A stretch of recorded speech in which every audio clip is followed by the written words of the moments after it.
It's time for our big headliner. Got some funny jokes to say. Oh, do a 10-minute set headliner.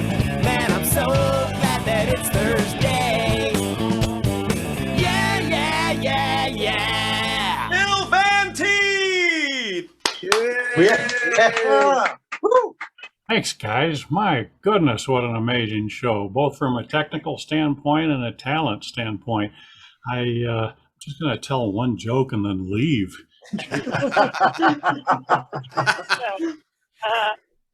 Thankfully, I got an 8-minute joke, so sit back, put your feet up.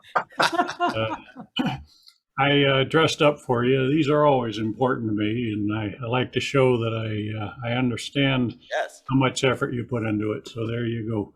I wore my favorite tie. I got this in first grade. I'm really tall, and the tie is really short. All right. Seriously, I really got this in first grade. It's a clip-on. I take good care of my stuff. I still have my original umbilical cord. My mom pressed it between two pieces of wax paper. It looks kind of like a piece of bacon now.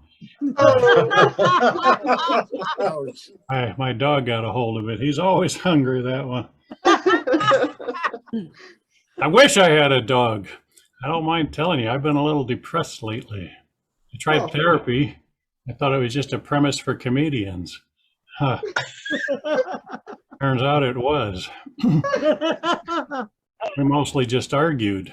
My therapist said, "You don't smile enough." I said, "Tell funnier jokes." He said, "If you keep talking to me like that, I can't see you." I said, "You mean my sarcasm is affecting your eyesight?"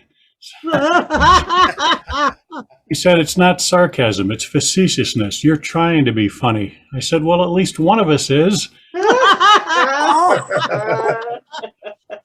I tried smiling more. That lasted about 5 minutes. I caught sight of myself in the mirror. I looked like an idiot. I used to have a wonderful smile. Now I'm so old, it's like every time I do it, it's like rictus. What's rictus, old man? You'll find out. Well, I've always been kind of sensitive, a little prickly about people pointing out my straight face. I was on an elevator with a lady I never met before. She took one look at my face and said, "Oh, come on, it can't be that bad." Remember, it takes more muscles to frown than it does to smile. And my face is much stronger than yours, isn't it? Off the elevator pretty quick. At least I have a sense of humor. I figure I got that from my grandfather, Granddaddy Van T. When I was about this big, Granddaddy noticed I like to jump up and down on my bed, so he installed a ceiling fan. Ow. You can jump higher than that, boy. Don't be a quitter. Springtime, Philip. Let's go down to the swamp. Gonna teach you how to make quicksand angels.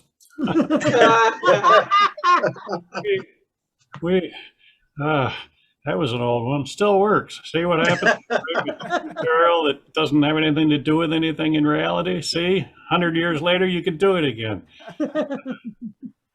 Grandpa used to tease Grandma too. She'd go to bed at night, put her dentures in a glass of water. He'd put them in the freezer. Oh. Boys, a smile sickle. How do you like that? Oh, like father, like son, or like grandson. I was a class clown.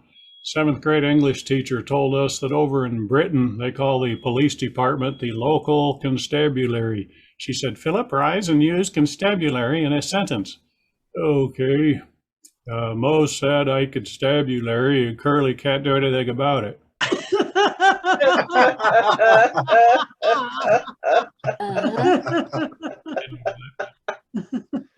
Fewer and fewer people do now, you know. Who's the Three Stooges, old man? Get off my lawn. I'm writing a lot of material about getting creaky joints and walking with a cane and all sorts of stuff like that. And I thought, yeah, okay, we can make just about anything funny. The new stuff is going over well in comedy clubs and even active senior centers because they're like, oh, we can relate. But I tried this getting old material in an extended care senior health facility that I was booked in recently. I died 1,000 deaths. They're talking about, oh, I got this pain cream and it gets on my clothes and now these hearing aids, and all I got was, oh, boo-hoo, you walked in here. We're tied to our beds. You have a machine and a tube in every orifice. Just quit your whining and do a dance or something. Don't think I didn't do a dance. I know one or two. I share some of these jokes. I test them out on Facebook before I put them out there. I know everybody hates Facebook and whatever they call it, Meta or whatever. But I'm old, so I'm not allowed to use Instagram at my age. That's actually one of the rules, one of the old guy rules. There's a new list for you, Steve. Nobody tells you about any of this stuff when you're a kid, but on the day you turn 65, a guy shows up at your door with a bunch of pamphlets. Old guy rules. Rule number 1, no Instagram, check, covered. Rule number 2, always wear a belt and suspenders. Yes, I'm going out tonight, so yes. Okay. I don't know if that showed up, and if it didn't, it probably looked really weird. So rule number 3, you must have a pot belly big enough to hold triplets. Check.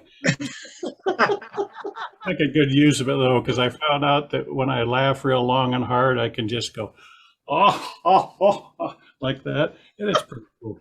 And the extended care ones that told me to go pound salt laughed at that one. It's funny because he's out of shape, even though he's allowed to still walk around.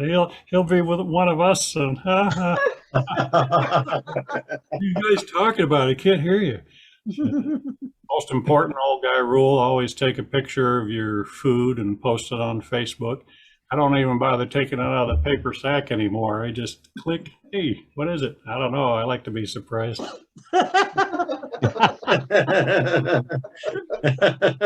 seriously really like Facebook. I keep up with my friends. I learn a little bit of news and a whole bunch of jokes and artwork, and it can be kind of spooky, don't get me wrong. I sent someone a request to like my page, but I didn't know they had died. Now my page is haunted. There's nobody at Facebook that you can call and talk to about that. So. My wife is in Facebook jail. Yeah, jail. I applied for a conjugal visit.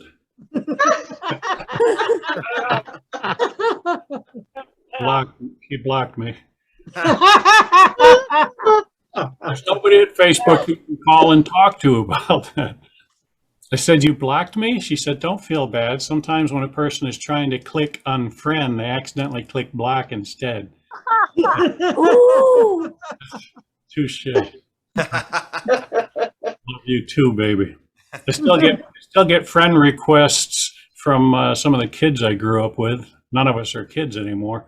I took a lot of pictures at the reunion, and on the plane home, I'm looking at them and I'm thinking, who are all these old people? I realized they were all selfies. I realized I never went to my reunion. Still can't explain the plane. Sometimes being old is like being on drugs, especially if you're on drugs. That's another old guy rule. You must take copious amounts of pills and vitamins. I got it down to where I just do a one a day now. It's called a micro dose. Yeah, one of the young comedians told me about it. It makes the second part of my day pretty happy. Most of the new comics I work with are the same age as my grandson. Ain't that a kick in the pants? Last week, one of them told me I was their parents' favorite comic. All I could think was, shouldn't that be you? I've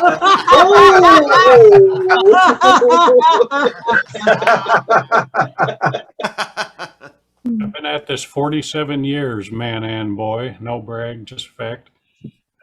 You can reframe that. I like to say I've cleverly eluded fame for close to 50 years. Hopefully this appearance here won't screw up my record. Not to worry. Not to worry. I don't want to retire. People keep saying, aren't you eventually? No, never. I'm still coming up with new adventures. When I turned 64, I dyed my hair blue and I applied for an office job. Never had one before. I put down on the application that I was disabled, so I figured I wouldn't get it, but I got it. And when the guy told me, I said, that disabled thing, that's cool. He says, oh yeah, it turns out we needed one of those. Now we're compliant. Yeah, that's it. You're welcome. He said, so what's up with the blue hair? I said, well, I tried blue lipstick, but every time I fell asleep at the mall, I'd wake up to a paramedic giving me mouth to mouth. So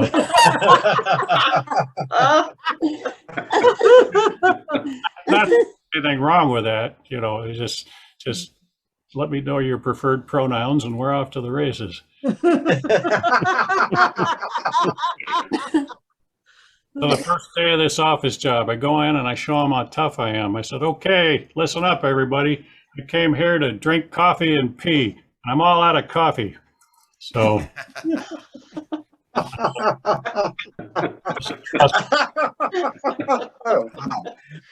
I wonder if I qualified for medical insurance.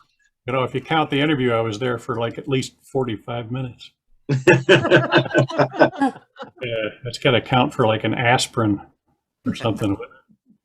I like to tell people I left that job in the dust, but that just makes me laugh out loud because I walk really slow. I walk slower than zombies.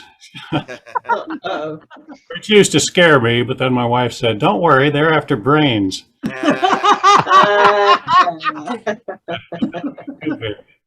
Yeah, I'm on my third wife now. No brag, just fact. Probably ought to divorce those other two pretty quick. More mail for you, honey. Nah, I know who it's from. Yeah. My current wife is real hard to impress. I almost did it yesterday though. I was coming home from my walk, and someone had paid did a very romantic thing. They paid a skywriter to write right above our apartment. It said, I love you in sky smoke there. So I took credit for it. By the time I got upstairs and convinced her to go out on the balcony and look, though, it said, I love you, Edgar. But that's not how you spell genie. So I almost had her convinced that Edgar was the name of the pilot and he was just signing his work. I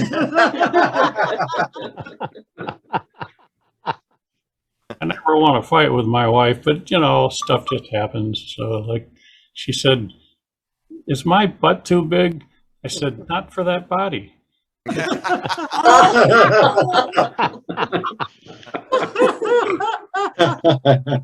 That wasn't me trying to be mean. I was just trying to be logical. She said, do you realize what you just said? I said, I don't remember, but is it going to go in the act? Gave me permission. I don't want to creep anyone out, but I love my wife's butt, okay? That was like the first memory I ever had of her. I was hanging out on Fort Myers Beach, and she invited me to her apartment to have a home-cooked meal. She's a heck of a cook. And first image I have keyed into my brain is her bending over the stove. She's opened the oven, and she's pulling out this killer pie, right? She's wearing this little mini skirt, and I'm sorry, that's burned into my memory. To this day, 30 years later, I still, you know, it's still really cool to see her pulling out a pie. I used to be able to see the stove.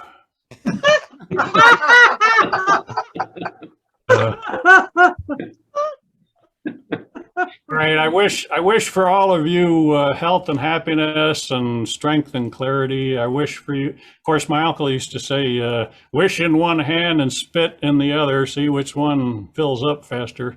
So, of course, his version of that was a lot more crude. Yes. I don't even bother spitting anymore. I just, well, I will spit in both hands, but I'll immediately roll up my sleeves and I wonder why I didn't do that before I spit in both hands. I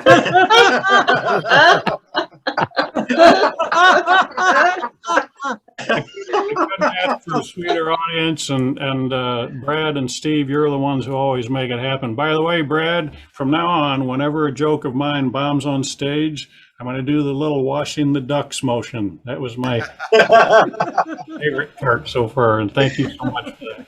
Take care, everybody. Happy New Year. Bill Van Damme!